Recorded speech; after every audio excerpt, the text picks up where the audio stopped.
vamos falar mais em dia a dia. Como é que tá todo mundo aí? Animado aí, né? Empolgado para ver. Hoje tem mais duas grandes palestras. Agora nós vamos ter a palestra do professor Vinícius. Ele possui doutorado pela PUC do Rio. Então vocês vão receber aí um sotaque carioca. Ele é um dos professores mais altos do departamento, bem um ano do departamento. Foi outra grande aquisição do departamento. Estamos muito felizes com o Vinícius aqui. E ele resolveu então dar essa palestra para vocês, para apresentar um pouco do trabalho dele sobre complexidade parametrizada. E ele também é um professor que é bolsista do CNPq, né, que é uma bolsa de produtividade, mostrando aí o impacto do trabalho dele. E ele também está ajudando a gente aí, né, a diminuir a complexidade dos problemas, né, resolver os problemas, ou seja, também está ajudando a moldar o futuro.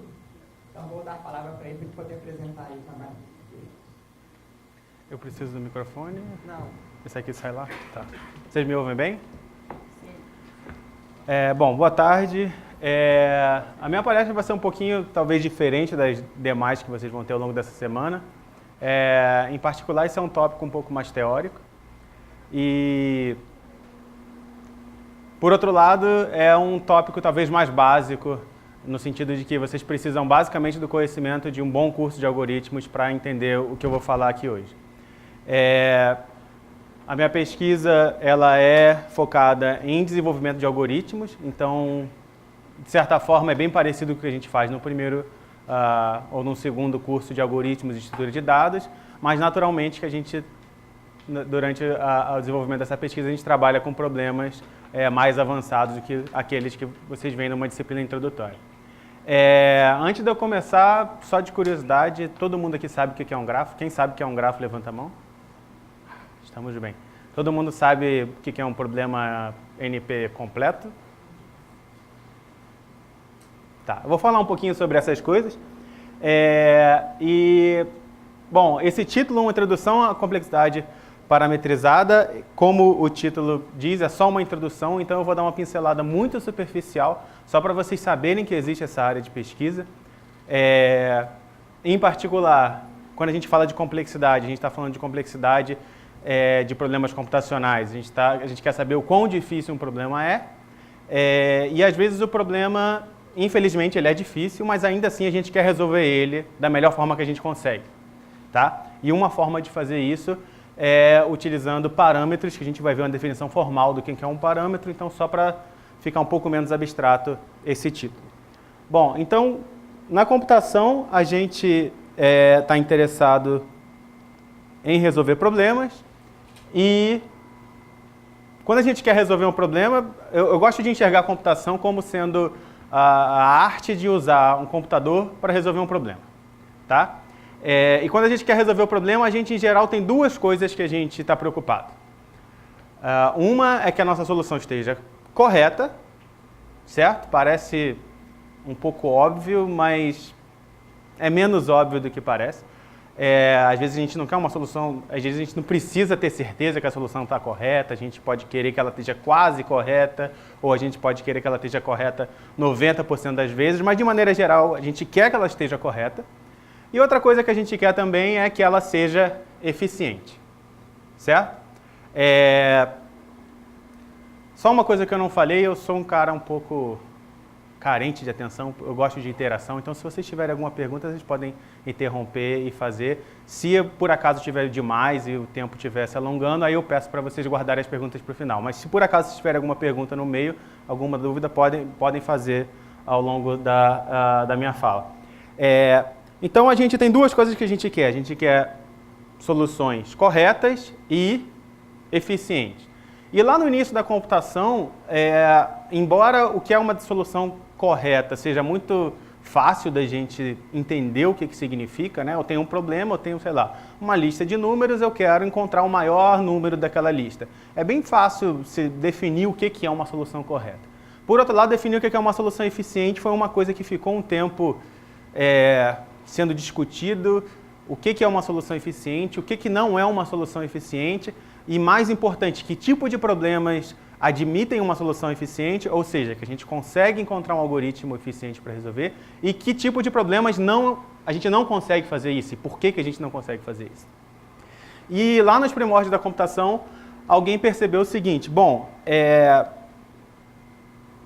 se a gente consegue resolver o problema em tempo polinomial, tá? Que é a classe de problemas P,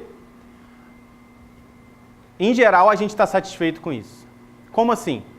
Você tinha problemas, você tinha os primeiros algoritmos desenvolvidos para serem utilizados resolvendo aqueles problemas, e alguns algoritmos a gente via que eram rápidos, esse algoritmo é bom, resolveu o problema, estou satisfeito. E alguns algoritmos, embora corretos, demoravam muito para resolver o problema. O que percebeu-se era que os algoritmos que deixavam a gente satisfeito, em termos de eficiência, tinham complexidade polinomial.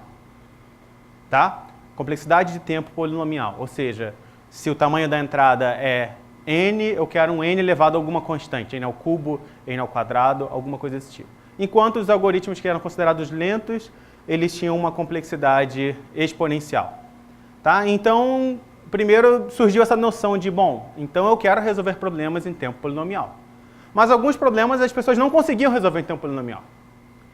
E aí ficava aquela dúvida, eu não consigo resolver em tempo polinomial porque eu não sou esperto o suficiente para fazer um algoritmo de tempo polinomial, ou será que não existe alguma razão da natureza, da matemática, que me impede de desenvolver um algoritmo de complexidade de tempo polinomial para resolver aquele problema? Tá? E um pouco mais para frente as pessoas conseguiram formalizar uma noção conhecida como os problemas NP, que são os problemas que podem ser resolvidos em tempo polinomial, mas por uma máquina chamada máquina de Turing não determinística.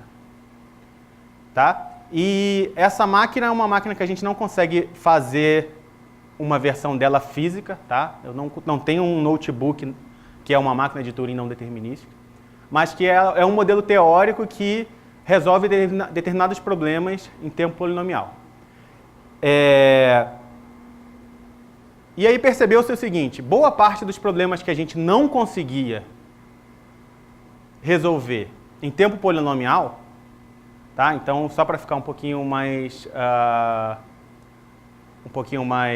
concreto, vou falar do problema do caixeiro viajante. O problema do caixeiro viajante eu tenho um caixeiro viajante, um cara que tem que ir em um monte de cidade diferente, ele tem que ir em todas as cidades e voltar para a cidade natal dele. Mas ele quer fazer isso o mais rápido possível. Ele sabe o tempo que ele leva para ir entre cada parte de cidade, ele quer visitar todas e voltar para a cidade inicial. Esse problema a gente não sabe resolver em tempo polinomial.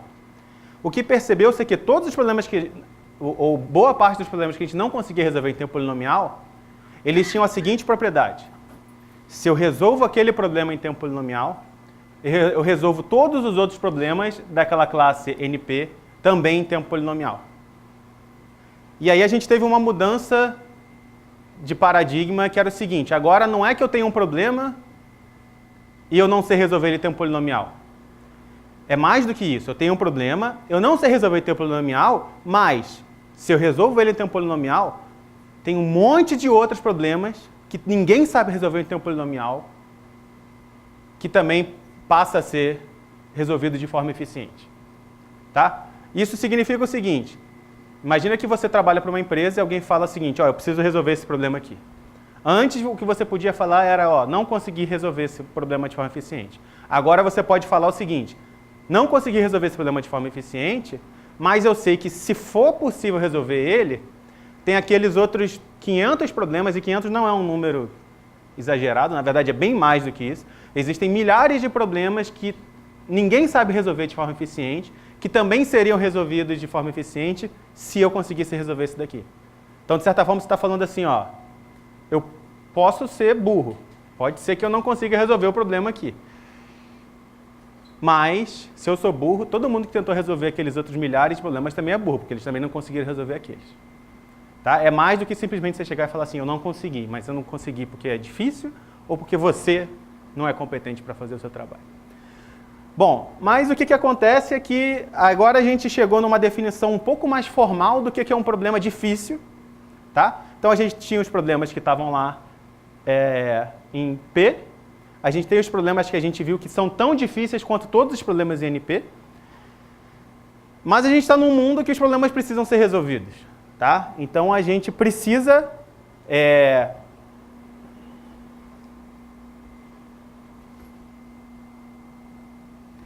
A gente precisa resolver os problemas difíceis ainda assim. E o que a gente pode fazer com esses problemas? Tá? O caixeiro viajante é o cara que trabalhava lá, indo de cidade em cidade, comprando produtos e vendendo em outras. Ele precisa continuar trabalhando. Ele não vai deixar de trabalhar simplesmente porque você chegou para ele e falou assim, olha, esse problema aí que você precisa resolver é NP completo. O cara fala, tá, eu vou continuar comprando e vendendo produtos. Eu não deixo de trabalhar por causa disso. E o que a gente faz nesse caso?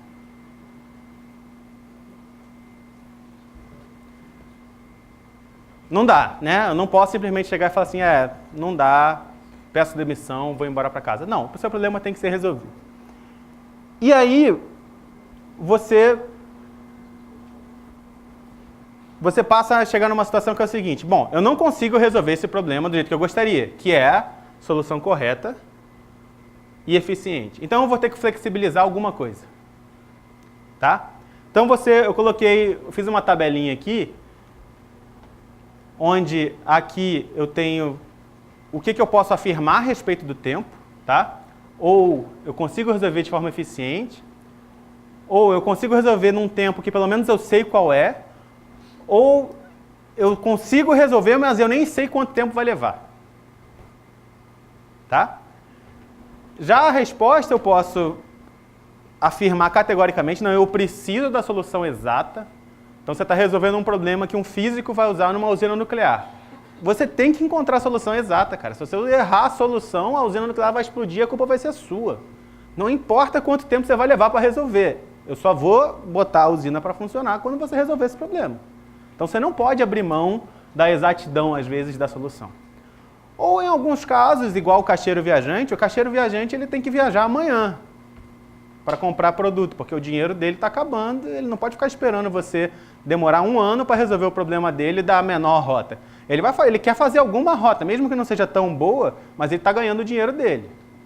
Então, às vezes, você pode abrir mão um pouco da qualidade da sua resposta para conseguir, de repente, subir aqui e conseguir dar alguma resposta em tempo polinomial. Então, o que as pessoas fazem na prática é escolher uma dessas 6 posições aqui, tá? Você pode montar essa tabela de várias maneiras diferentes, mas eu quis montar dessa forma. E, basicamente, em qualquer caixinha dessas aqui, qualquer uma dessas 6 caixinhas aqui, tem algum tipo de técnica que encaixa ali. Então, o que a gente pode fazer? O que vocês já ouviram falar que a gente pode fazer quando eu tenho um problema que eu não consigo um algoritmo para resolver? Exemplos. Heurística. Heurística é a coisa mais simples que você pensa assim, bom, não consigo resolver o problema, então eu vou tentar, sei lá, comer pelas beiradas, eu vou tentar fazer um algoritmo guloso aqui, eu vou tentar fazer alguma coisa. Mas a heurística, em geral, ela não te dá uma garantia de resposta, então provavelmente você vai estar desse lado aqui. Dependendo do tipo de heurística que você estiver fazendo, você pode estar em qualquer um desses 3 casos. Você pode ter uma heurística super rápida, que te dá alguma solução rápida, que roda em tempo polinomial. Você pode ter uma heurística super cara, que faz um monte de coisa, então não é polinomial, mas pelo menos você sabe quanto tempo vai levar. Ou você pode ter até uma heurística que é o seguinte, vai rodando, a sua condição de parada da sua heurística é quando você encontrar uma solução boa o suficiente. Então pode ser que demore 1 segundo, pode ser que demore 1 mês, pode ser que demore 1 ano, pode ser que nunca encontre uma solução boa o suficiente para você. Tá? Outras coisas sem ser heurísticas. Meta-heurísticas. Meta-heurísticas é basicamente a mesma coisa. Então, o que são meta-heurísticas? Sei lá, algoritmo genético, você pode entrar aí, estratégia de busca local. Algoritmos aproximados, ou tem gente que gosta de chamar de algoritmos aproximativos. O que é algoritmo aproximado? É o algoritmo que te dá alguma garantia em relação à resposta, do tipo, eu não sei encontrar o ótimo, mas eu encontro uma solução que é no máximo 50% pior do que o ótimo. É melhor do que uma heurística, pelo menos, de certa forma, porque a heurística não te dá garantia nenhuma. Por outro lado, às vezes a heurística vai te dar uma solução melhor do que o algoritmo que te dá alguma garantia. Então, você tem vários trade-offs aí. Mas, normalmente, algoritmo aproximado, você vai usar um algoritmo de tempo polinomial, porque você já está abrindo mão da resposta exata, você vai abrir mão de tempo também. Tá? Então, existem várias possibilidades aqui. E a gente está falando de complexidade parametrizada. A gente está nessa caixinha daqui. tá? Então, a gente está falando de uma coisa que eu sei qual é o tempo que vai levar. Então, repara, eu abri mão do tempo polinomial, mas porque eu quero a resposta exata. Eu não posso abrir mão de uma resposta exata. Eu quero encontrar qual é o ótimo para o meu problema. Não importa se vai demorar, mas eu quero que a resposta seja exata. Mas eu quero ter alguma garantia do tempo. Eu sei que vai demorar, mas pelo menos eu sei o quanto vai demorar. Eu sei se eu posso esperar ou não. Tá? Ao contrário de outras estratégias que você vai rodando até encontrar o ótimo, a condição de parada é chegar no ótimo, mas que você não sabe quanto tempo vai levar. Tá? Então o paradigma que a gente está aqui é o seguinte, eu tenho um problema, eu quero resolver, eu quero ter certeza que a solução que eu encontrei é a solução ótima, mas eu quero fazer isso tão rápido quanto possível. Certo? Então, de certa forma, se eu não estou abrindo mão da solução ótima e eu estou trabalhando com problemas que são difíceis, eu sei que eu vou ter que gastar uma quantidade de tempo grande. Tá? Grande, para a gente, em geral, é uma coisa exponencial. Mas eu quero que essa exponencial seja tão pequena quanto possível. Faz sentido? Então, estamos juntos no contexto de o que a gente está querendo? Bom,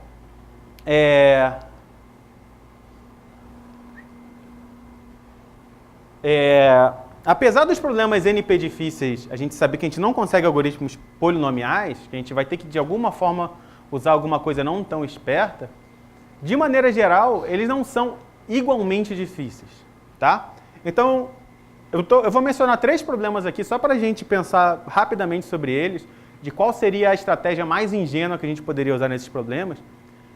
Só para ver que mesmo entre os problemas NP difíceis mais básicos, a gente tem já alguma diferença de complexidade. Os exemplos que eu vou mencionar ao longo dessa palestra são quase todos em grafos, tá? Então eu trabalho com desenvolvimento de algoritmos, mas eu trabalho normalmente com algoritmos para resolver problemas em grafos. Então eu vou tentar explicar rapidamente o que são os problemas que eu vou mencionar aqui, mas são problemas bem conhecidos. Tá? Então o primeiro problema que a gente pode pensar é um problema de coloração de grafos. O que é o problema de coloração de grafos?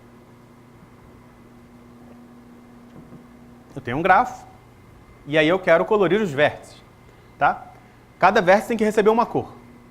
E a única restrição que eu tenho é o seguinte: 2 vértices vizinhos não podem ter a mesma cor. Tá? O exemplo clássico é eu quero colorir um mapa. Eu não quero que 2 países vizinhos no mapa tenham a mesma cor, porque vai ficar confuso onde é que acaba um país e começa o outro. E o que eu quero minimizar, o que eu quero otimizar nesse problema eu quero usar o menor número de cores possíveis. Tá? Então, imagina que eu quero saber, por exemplo, se eu consigo colorir um mapa com K cores. Então, qual é o algoritmo mais ingênuo que a gente consegue? O algoritmo de força bruta. Eu vou testar todas as possibilidades. Vai lá no primeiro país, tenta colorir com a primeira cor. Aí você pega o segundo país, tenta colorir com a primeira cor. Se não puder, tenta colorir com a segunda. Se não puder, tenta colorir com a terceira. E vai fazendo isso para todos os países. No pior caso, o que vai acontecer? No pior caso, eu vou tentar colorir cada um dos países possíveis, que eu vou chamar de N países. Tá? Então, o tamanho da minha entrada, em geral, eu chamo de N. Tá? Para grafos, em geral, N é o número de vértices. Para cada país possível, eu tenho K opções de cores. Então, quantas possibilidades eu tenho de colorações diferentes para o meu mapa? Eu tenho K para a primeira posição, K para o segundo, K para o terceiro. Então, estou colorindo a América do Sul. Tenho K opções de cores para a Argentina, K opções de cores para o Uruguai, K opções de cores para o Paraguai, K opções de cores para o Brasil. O número total de possibilidades que eu tenho é a multiplicação disso tudo. Então, vai dar uma complexidade do tipo K elevado a N. Tá? Vamos olhar um segundo problema. O problema da clique. Uma clique é um conjunto de vértices de um grafo, de forma que cada par de vértices desse conjunto é vizinho. Tá? Então, clique, a gente aportuguesou clique, mas poderia ter sido traduzido para o português como panelinha. Tá? Então você está lá um grupo de pessoas aqui e eu quero encontrar as panelinhas desse grupo, ou seja, o grupo de amigos que todo mundo se conhece ali. Tá? Mas as pessoas acharam que panelinha era feio e preferiram usar clique em português mesmo. E o problema da clique, ela quer encontrar qual é a maior clique em um grafo. Qual é o algoritmo mais ingênuo para saber se um grafo tem uma clique com K vértices? Um grafo com N vértices, eu quero saber se ele tem uma clique de tamanho K. Olha todo o subconjunto de tamanho K. Então, basicamente, você pode pensar, o algoritmo mais bobão para fazer isso seria, faz K fors aninhados, um embaixo do outro. E aí você só tem certeza que as variáveis deles estão diferentes, e para cada combinação dessas K variáveis, você vê se isso forma uma clique. Tá? Isso vai te dar um algoritmo do tipo n elevado a k. Tá? Que pode ser parecido, tá? Uma coisa com a outra. Mas, em geral, isso daqui já vai crescer bem mais devagar que isso daqui. Por quê? Alguma intuição de por que isso cresce mais rápido que isso? Pelo menos para esses exemplos que eu estou dando? Oi? A localização você tem que achar, você tem um valor fixo que você tem que achar. Não exatamente. Os dois podem ser pensados como problema de localização. Eu posso pensar no primeiro como o menor número de cores possíveis que eu consigo colorir. Mas pensa o seguinte, nos dois problemas o K é sempre no máximo N. Certo? Não faz sentido um K maior do que N.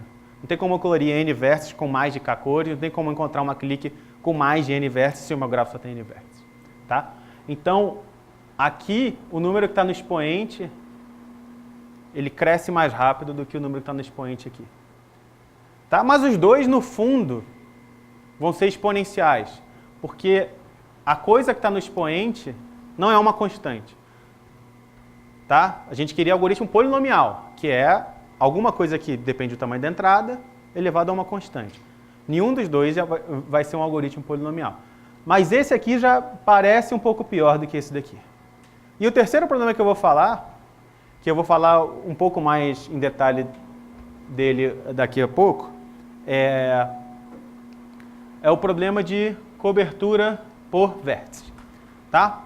O que é o problema de cobertura por vértices? Eu gosto de pensar nele assim. Imagina que você tem um prédio e você tem corredores nesse prédio. E aí você quer colocar câmeras para monitorar corredores. Tá? E a câmera é aquela câmera que gira, ela pode olhar para qualquer corredor, para qualquer lado do corredor que você colocar. Tá? Então, qual é a ideia? Eu quero colocar o mínimo de câmeras possíveis para vigiar todos os corredores. Então, provavelmente o que eu vou querer fazer é colocar câmeras na interseção de mais de um corredor, porque aí eu vigio 2 corredores de uma vez só. Faz sentido? Pensando em grafos, basicamente o que eu tenho arestas, e eu quero escolher alguns vértices, que são os vértices onde eu vou colocar a câmera, e quando eu coloco a câmera naquele vértice, ele está monitorando todas as arestas que tem em volta. E o problema é, dado um grafo, eu quero encontrar o menor número de câmeras para posicionar, para vigiar todas as arestas. Ou, se você quiser pensar da outra forma, como um problema de decisão, eu te dou um grafo, te dou um K e eu pergunto, K câmeras é suficiente para vigiar todas as arestas desse grafo, sim ou não? Tá certo? E esse problema, interessantemente, pode ser resolvido numa complexidade onde a exponencial depende do K, mas não aparece o N nessa complexidade. Na verdade, eu estou roubando só um pouquinho. Tá? Em todos esses casos, em todos os casos que eu vou falar aqui, sempre tem um N ao quadrado, um N ao cubo multiplicando, mas é uma parte polinomial. O que eu estou preocupado é a parte exponencial. A parte exponencial é a parte que fica lenta demais. A parte polinomial, você multiplicar por um polinômio não tem problema, é eficiente. Tá? Então aqui tem um N ao quadrado, um N ao cubo, alguma coisa escondida ali. Mas, repara o seguinte, esse K é menor do que N. Tá? É no máximo N no pior dos casos, e de maneira geral você consegue mostrar que você não precisa Você consegue sempre economizar um pouco mais. Mas essa função, ela, de maneira geral, ela vai crescer, 2 elevado a k, vai crescer de forma muito mais lenta que, por exemplo, n elevado a k, que já era uma coisa que a gente estava satisfeito quando a gente tinha comparado com k elevado a n. Então, apesar dos 3 problemas serem todos NPs difíceis, eles têm características diferentes que permitem que alguns sejam resolvidos um pouquinho mais rápido que os outros. Tá? O que a gente vai ver é que a gente vai procurar complexidade desse tipo. Tá? A gente vai procurar complexidades que, embora ainda sejam exponenciais, porque a gente não tem como se livrar do exponencial, a menos que P seja igual a NP, que é uma coisa que a gente assume que não é verdade, eu pelo menos, pessoalmente. A menos que P fosse igual a NP, a gente não consegue fazer em tempo melhor do que exponencial. Bom, mas já que eu vou ter que gastar tempo exponencial, eu quero que a minha exponencial seja tão pequena quanto possível. Tá? Bom, então, agora eu vou entrar na definição formal do que é... Sim. Esses problemas que você apresentou aí são NP completos? Os 3 são. Os 3 são NP completos. De maneira geral, quando a gente fala de complexidade parametrizada, a gente vai estar falando de problemas NP completos. Tá? Porque são problemas que a gente não consegue resolver em tempo polinomial, e é por isso que a gente está partindo para a complexidade parametrizada, que é uma coisa melhor do que um algoritmo de força bruta ingênuo. Tá? Então, o que é um problema parametrizado? Um problema parametrizado é um problema que, na instância, ou seja, na entrada do problema, além da entrada do problema propriamente dita, que eu estou chamando de x, então x pode ser qualquer coisa. Se for um problema de grafo, o x pode ser um grafo. Se for um problema de strings, o x pode ser uma string. Se for um problema, sei lá, de banco de dados, o x pode ser tabelas. Então, o x é a entrada do meu problema. Além disso, eu tenho uma outra coisa que eu estou chamando de parâmetro, que é um número natural k. Tá? E que é um número natural que, em geral, vai ser uma função do x, ou vai depender do x. Tá? Então, por exemplo, se eu estiver falando de um grafo, pode ser que o k seja o maior grau daquele grafo. Se eu estiver falando de uma string, pode ser que o k seja o número de vogais daquela string. Tá? Então, é alguma característica do problema. Então, esse aqui é provavelmente o slide mais importante. Então, é importante que a gente entenda o que a gente está falando. Então, a primeira parte é bem simples, né? Eu tenho um problema e, além daquele problema, eu tenho um número inteiro. Um número natural, em geral, que não faz sentido o parâmetro ser negativo em geral. Tá? Além disso,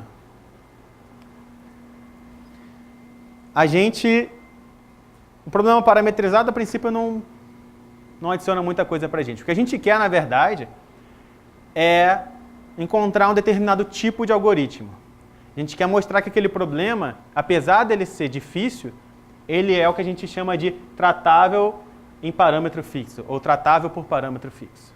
Tá? E o que é isso? Tem um monte de coisa feia aqui, mas basicamente o que eu quero é encontrar um algoritmo com tempo parecido com esse daqui. O que é isso? Eu tenho uma parte da complexidade do tempo que depende só do meu parâmetro, que é o que eu estou chamando de f de k. E eu tenho uma outra parte da minha complexidade, que pode estar multiplicando, pode estar somando, não importa, que vai depender do tamanho da instância. Então, essas barrinhas aqui é para dizer, é como se a gente estivesse fazendo o tamanho de um conjunto, por exemplo. Então, isso daqui é o tamanho da instância elevado a uma coisa O de 1. O que é O de 1? Uma constante. Então, minha complexidade está dividida em 2 partes. Uma parte que depende do parâmetro e outra parte que depende do tamanho da entrada. Mas repara o seguinte, se o meu k for uma constante, então f de k, uma função de uma constante, é uma constante. Certo? Então, o que vira isso daqui quando k é constante? Um polinômio. Tá? É uma coisa que depende do tamanho da entrada elevado a uma constante. Então, no fundo, o que a gente está querendo é isso. Eu quero uma coisa que, se o meu parâmetro for pequeno, o meu algoritmo, na verdade, ele é polinomial. Tá? Então, de novo, recapitulando. eu estou olhando para um problema que é difícil. Difícil significa, eu acho que não existe um algoritmo polinomial para ele, eu tenho evidências disso, consigo mostrar que ele é NP difícil. Mas eu ainda quero resolver ele de forma ótima, ou seja, eu quero encontrar a solução exata para aquele problema. Mas eu gostaria que o algoritmo, minha solução exata, fosse tão rápida quanto possível. Mas como eu sei, eu tenho evidências de que não tem uma solução polinomial, a solução vai ter que gastar tempo exponencial. Mas eu ainda quero que ela seja dessa forma. Mas o que isso significa? Se ela é exponencial, mas ainda é daquela forma, se isso daqui é um polinômio, a parte exponencial tem que estar desse lado de cá. Certo? Bom, mas se ela está do lado de cá, mas essa parte aqui não depende do tamanho da entrada. Então eu posso te dar um grafo com 1 bilhão de vértices, que o que quer que seja exponencial não vai ser exponencial no 1 bilhão de vértices, vai ser exponencial só no K. Certo? E o K, o parâmetro que a gente vai estar olhando para os algoritmos, a nossa esperança é que essas coisas sejam tipicamente pequenas comparadas ao tamanho da entrada. Então, por exemplo, pensa num Facebook. Facebook, imagina que eu estou pegando o grafo do Facebook, tá? Então, indivíduos e arestas, se eles são amigos. Ele tem bilhões de vértices. É um grafo absurdamente grande. Então, eu quero uma coisa, qualquer algoritmo que você vai fazer para rodar qualquer coisa no Facebook, se você for olhar o Facebook inteiro, você vai querer que seja uma coisa linear no número de vértices. E isso já vai demorar. Mas linear, você ainda, ok, eu consigo esperar talvez linear. Tá? Mas se o seu problema ele é um problema NP difícil, ele vai ter que ter uma componente exponencial. E essa componente exponencial, se ela estiver confinada aqui, nesse F, se o seu K, se o seu parâmetro for um parâmetro pequeno, por exemplo, sei lá, o número de grupos que cada pessoa faz parte. Em geral, a pessoa não faz parte de 1 bilhão de grupos diferentes. Apesar de eu ter 1 bilhão de vértices, na minha rede, em geral, a pessoa faz parte de, sei lá, 10 grupos, 20 grupos, 3 grupos, 0 grupos, às vezes. Certo? Então, uma coisa que é exponencial em 10, sei lá, 2 a décima, 2 a décima é 1000. É a coisa que o computador consegue fazer numa boa. Faz sentido? Então, o que a gente precisa absorver, principalmente aqui, é que a gente quer complexidade desse tipo. A gente quer complexidade que a parte exponencial não dependa do tamanho do problema, mas dependa de alguma característica do problema, que é o que a gente chamou de parâmetro. Sim? Você falou que o parâmetro K tem uma relação com a instância X. Em geral, sim. A definição não amarra dessa forma. Isso não pode crescer muito, não? Sim. Aí a nossa esperança é, eu vou fazer um algoritmo que depende do parâmetro, certo? E aí, pelo menos para as instâncias em que o parâmetro for pequeno, eu consigo resolver bem. Eu sei que se eu estiver no pior dos casos, se você me der a pior instância possível para resolver o problema, como o problema é NP difícil, eu não vou conseguir resolver ela de forma eficiente. Então, isso aqui, a nossa abordagem a gente está tentando resolver o problema da melhor forma que a gente consegue. Tá? Para as instâncias mais fáceis, entre aspas, que são aquelas que o parâmetro é pequeno, a gente vai conseguir resolver melhor. Para as instâncias mais difíceis, elas vão continuar sendo difíceis. Tá? A menos que a gente conseguisse provar que P é igual a NP, a gente não vai conseguir resolver essas instâncias grandes e difíceis em tempo polinomial. Tá? Mas o que acontece é o seguinte, o parâmetro normalmente é uma característica da entrada, a gente pode escolher o parâmetro. Tá? Então, o parâmetro que eu mencionei era o número de grupos, mas o parâmetro poderia ser o grau, poderia ser o número de amigos que uma pessoa tem no Facebook. Tá? Ou poderia ser, sei lá, a frequência com que a pessoa entra no Facebook. Ou poderia ser qualquer outra coisa que você imaginar. Então, tipicamente, o que vai acontecer é, quando você tem um problema, para o tipo de instância que você está interessado, vai ter algum parâmetro que normalmente vai ser pequeno para aquele problema. Tá? É difícil você imaginar um grafo, por exemplo, pensando em problemas de grafos, que todos os parâmetros que você puder imaginar para aquele problema vão ser grandes. Então, a ideia é, eu vou desenvolver um algoritmo parametrizado, tá? mas parametrizado num parâmetro que é bom para resolver o tipo de instância que eu preciso. Você nunca vai conseguir um algoritmo que é bom para tudo. Tá? Por quê? Porque o problema é NP difícil. Então você não pode ficar com o sonho de que todos os problemas, todas as instâncias vão ser resolvidas em tempo polinomial. Mas você pode desenvolver algoritmos do tipo, se o grau for pequeno, eu consigo resolver. Ou se o número de vértices isolados for pequeno, eu consigo resolver. Ou se o número de vértices de grau grande for pequeno, eu consigo resolver. Então você consegue, de certa forma, escolher grupos de instâncias que você consegue resolver de forma eficiente. Certo? Tá clara a definição aqui? Bom, agora eu vou partir para exemplos, tá? Então, algoritmos, problemas que são tratáveis em parâmetro fixo, e a gente vai ver exemplos de algoritmos com esse tipo de complexidade para resolver esses problemas. Tá? Bom, então vamos falar de novo do problema de cobertura por vértices, que eu tinha mencionado ele rapidamente.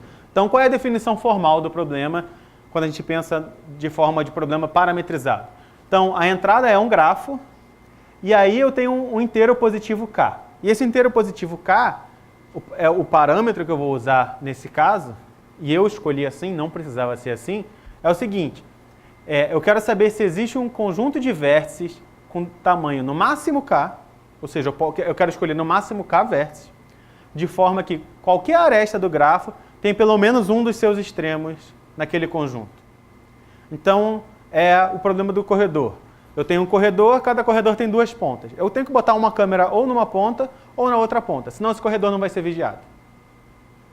Então, pergunta eu consigo vigiar todos os corredores usando no máximo k câmeras? Sim ou não?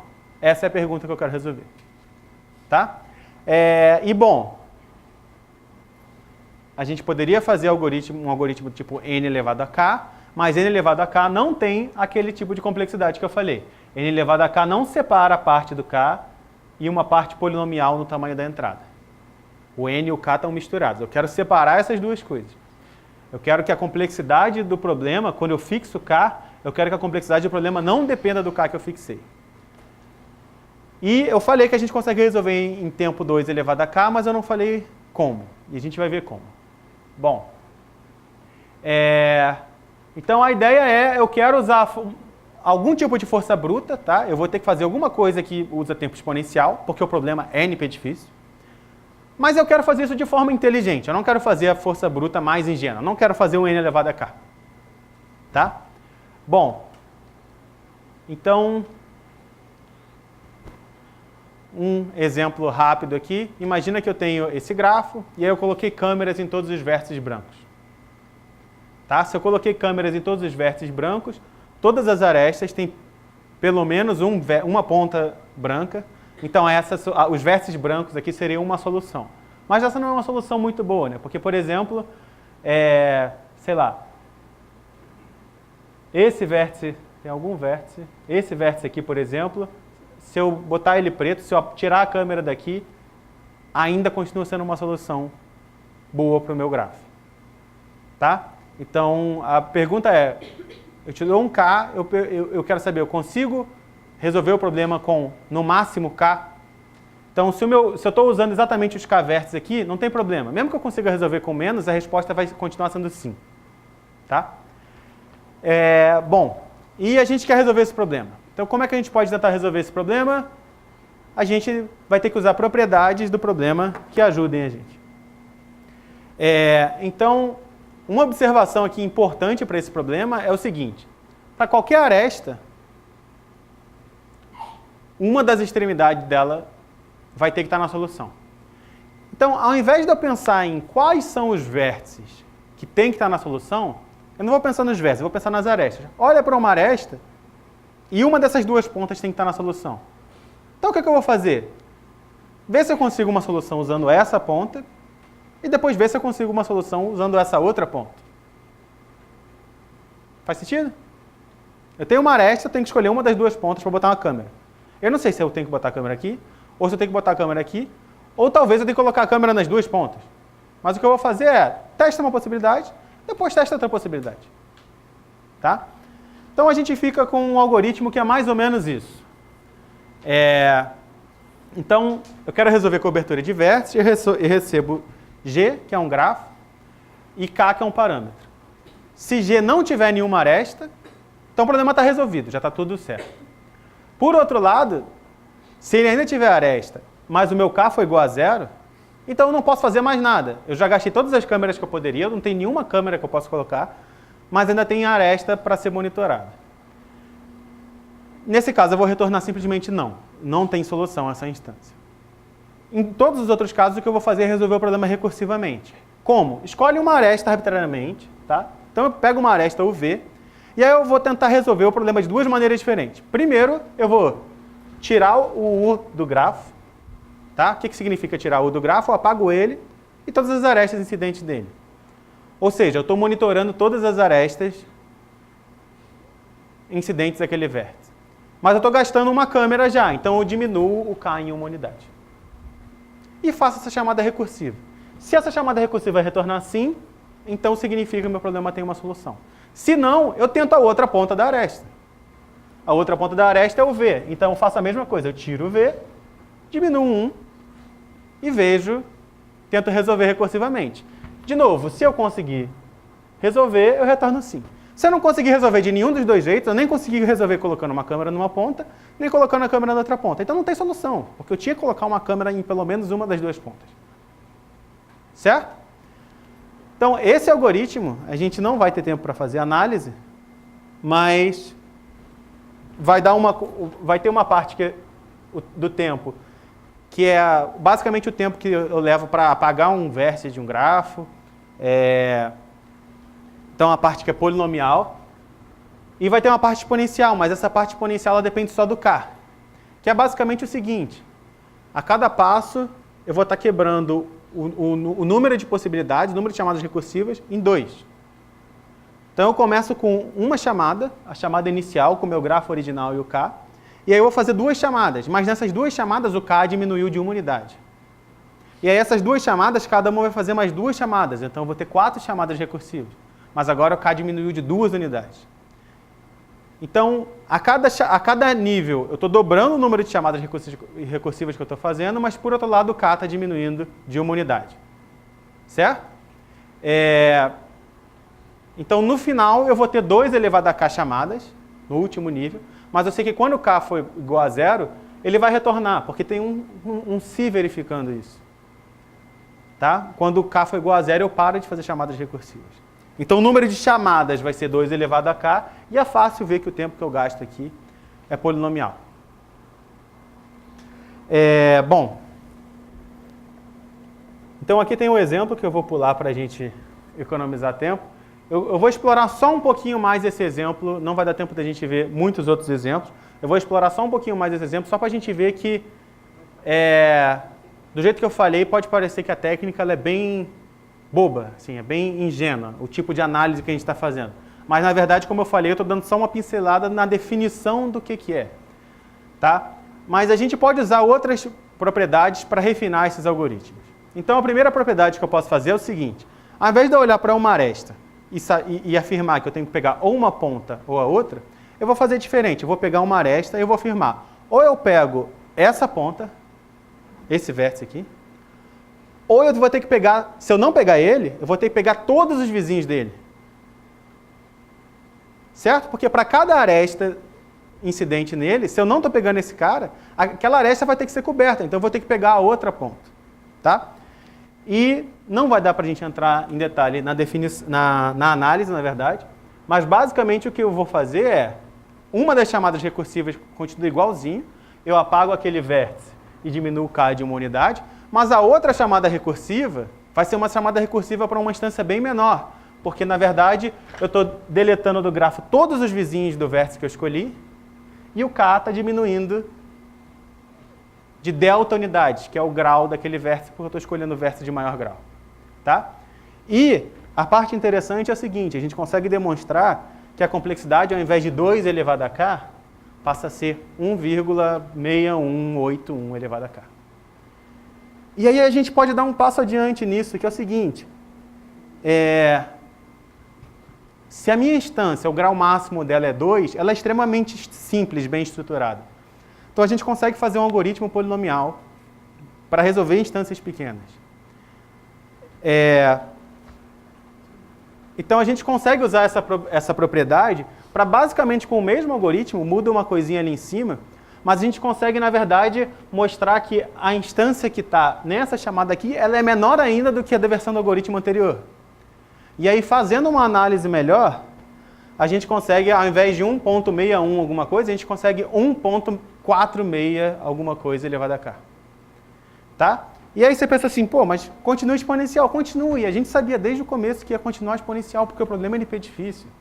Só que agora, mesmo para uns valores bem pequenos de k, a gente consegue ver o seguinte, o número de chamadas que a gente tem que fazer, por exemplo, para k igual a 40, na primeira versão do algoritmo, era absurda, era proibitivamente grande, você não ia conseguir resolver isso no computador normal, porque aquilo ali é só um número de chamadas, em cada chamada você vai ter que fazer algum processamento ainda. Enquanto na versão 3 do algoritmo, você tem um número que é moderadamente pequeno, é um número que é bem razoável para o meu notebook rodar. Tá? E isso daqui são só os exemplos, um exemplo bem pequeno, bem bobo do que dá para fazer. Na verdade, esse problema, já existem algoritmos bem melhores do que esses que eu estou mostrando. Esses são os mais simples. E a gente consegue resolver instâncias moderadamente grandes, ainda que o nosso algoritmo seja exponencial. Tá? Então, só para ilustrar, eu vou mencionar alguns outros problemas. Eu vou pular esse. Eu vou mencionar um problema que não é de grafos. Problema da cadeia mais próxima. Então, imagina que você mapeou o DNA de vários bichos lá, várias bactérias. E aí eu quero saber o seguinte, será que essas bactérias todas elas têm um ancestral comum? Então, um jeito de você testar se essas bactérias têm um ancestral comum é você ver se você tem, se pode ter existido algum indivíduo cujo genoma era suficientemente próximo de todas aquelas bactérias que você tem na sua entrada ali. Tá? E existem algoritmos parametrizados para resolver esse tipo de problema. E, na verdade, hoje em dia já existem algoritmos parametrizados para resolver problemas de diversas naturezas. Tá? Bom, o tempo está acabando, eu vou avançar.